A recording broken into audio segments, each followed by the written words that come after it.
Hello everyone, my name is Dee and welcome to Books and Quirks. Today is Friday, so it's time for a Friday Reads.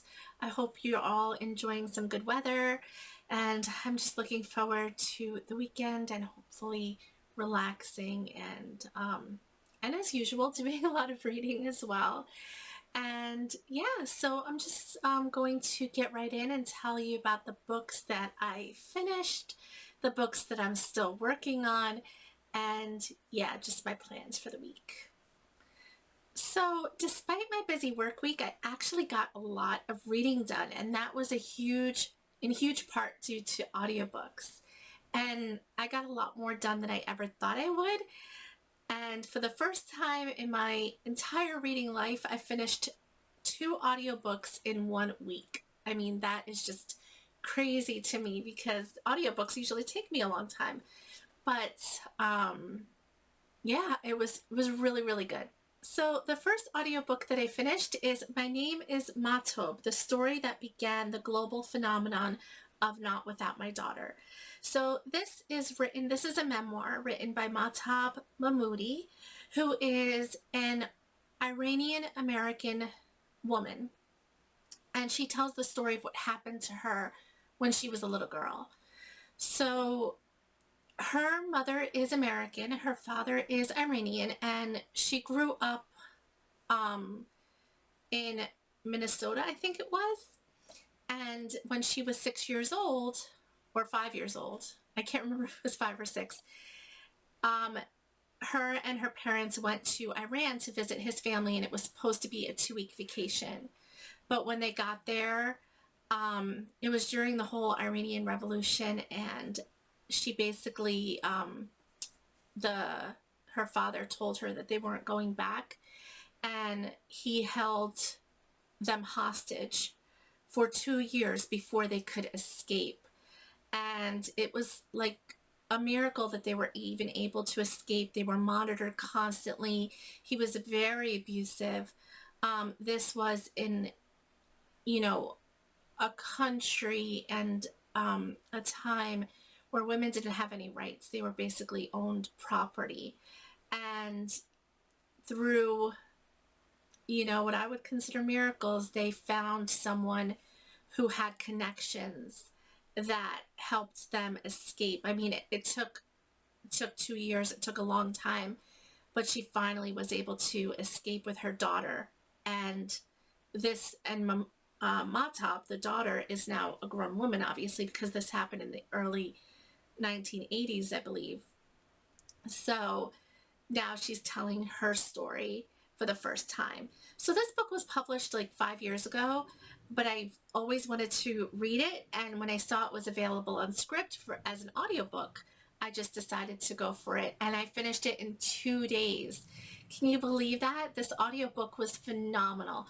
I played it constantly while I was doing different things around, mundane tasks that we all have to do every day, and I managed to finish it in 2 days, and it was phenomenal. In my opinion, it was phenomenal.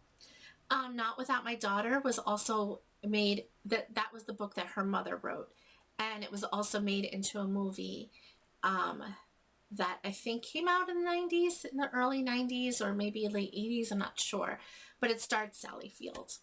So if you ever want to look at the movie, it's a pretty good representation of the mother's book and the mother's story, and then Mahtob now has her own. So the second audiobook that I finished was The Historian by Elizabeth Kostova. I'm just looking on my Goodreads page because I can't remember the author's names. Elizabeth Kostova. And I listened to this on audio as well. It was narrated by a whole cast of characters. It was amazing. I gave this book 3 stars. I really loved the beginning. I absolutely loved the end. The middle, I thought a lot could have been cut out. A lot of this book was told through letters and storytelling and things like that. And I just thought that a lot of it was just extra information that had no bearing on the story itself and really could have been cut out. This book could have been a lot shorter, but having said that, I really enjoyed the beginning and I thought the end was phenomenal. This is a story about a historian who is relaying a story to his daughter at the beginning in present time about his search for Dracula's tomb. The real Dracula, Vlad Tepes, Vlad the Impaler of Romania. And in his storytelling, and he says that Dracula is still alive.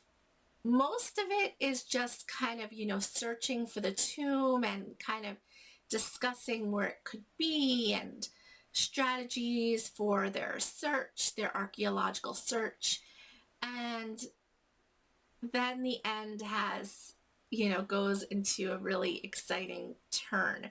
I don't want to spoil anything for you. I really liked it. Like I said, I thought a lot could have been cut out of the middle, which is why I gave it 3 stars. But I really was happy that I kept with it because the end really saved it for me. So yes, I listened to The Historian by Elizabeth Kostova. The next book that I finished this past week was Fated by Benedict Jacka. So I spoke about this book last week. I said that I was reading it with Cheryl over at Sierra Flames Fan. And I love reading with Cheryl. She's great. And this book really lived up to the hype, I feel. I don't know if it actually has hype, but I heard it from Mel of Mel's Bookland Adventures. And it's a whole series. So it stars a cast of characters, but the main character is Alex Verus, and he is a mage, and he is tasked with finding a very magical relic hidden inside a magical kind of statue. Basically, he has to open a doorway using magic in order to retrieve the relic. And this story is action-packed. I absolutely loved it. We read about 50 pages a day and we finished it in 5 days. So even though I started it last Friday, we finished it by like Tuesday. So it was a really quick read. It's only like 300 pages and I cannot wait to go on. We're actually going to read the second book in the series. There's like 10 or 12 or something in the series. I'm not even sure really how many, but we're going to read the second one in June. So yeah, I'm really happy that we read that book, Fated, together. And if you're into fantasy and magic, I really encourage you to give it a go. So it's Fated by Benedict Jacka. Okay, so those were all of the books that I finished this week. So now what am I still working on? So the first book that I'm still working on, and I'm doing this as a buddy read with Amber of Amber Eats Books, and if you watched last week, you've seen it already, and that is Sleeping Beauties by Stephen King and Owen King. I absolutely love this book. We only have 2 days worth of reading left after today, so we will finish it on Sunday. So this is a book about, it involves a sleeping sickness that sort of spread around the world. And the sleeping sickness only affects women of all ages, from babies to, infinity. And basically what happens is when a female goes to sleep, she ends up, a cocoon kind of envelops her, like a caterpillar, when they go into a cocoon to become a butterfly. And there's all kinds of supernatural and magical elements. There's a woman named Eve who appears to be kind of in charge or behind it. It's really amazing. The women go into this, sort of alternate universe. It's sort of this parallel universe.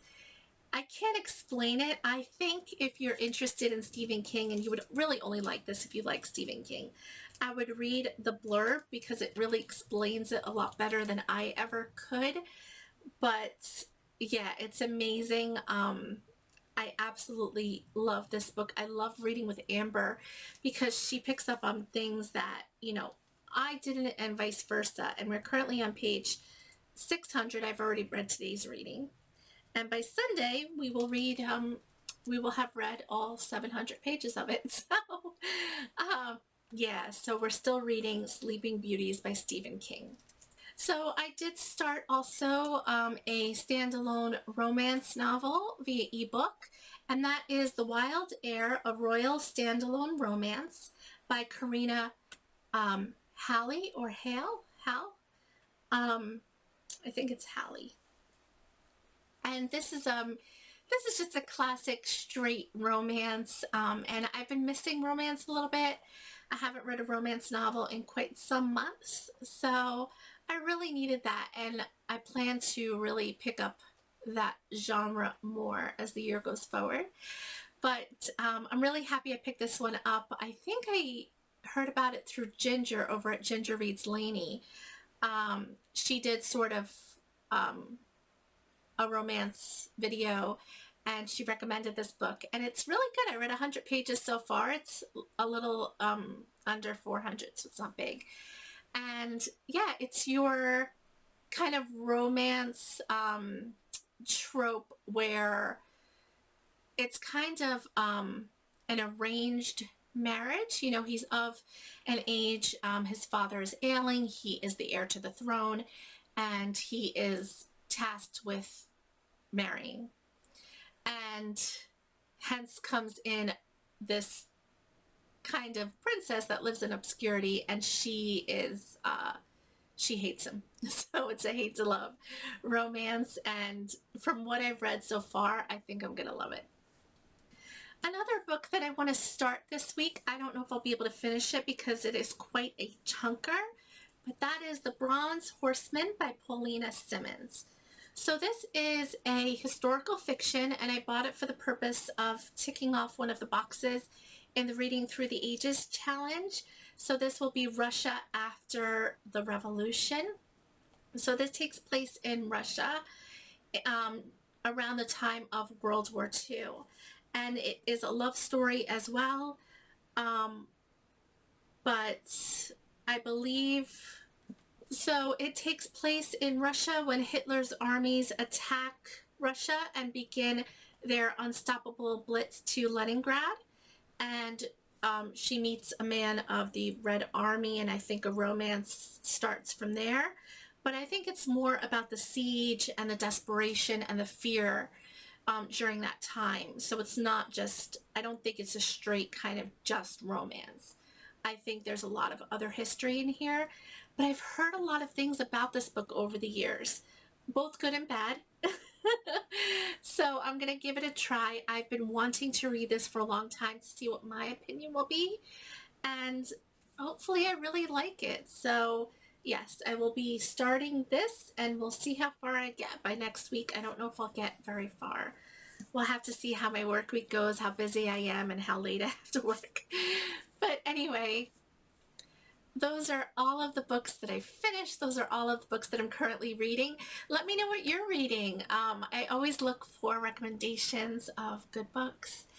And yeah, and let me know if you're participating in Reading Through the Ages and how you're doing on that. I plan to post a video soon, posting my kind of mid-year update on that because it's a year-long challenge.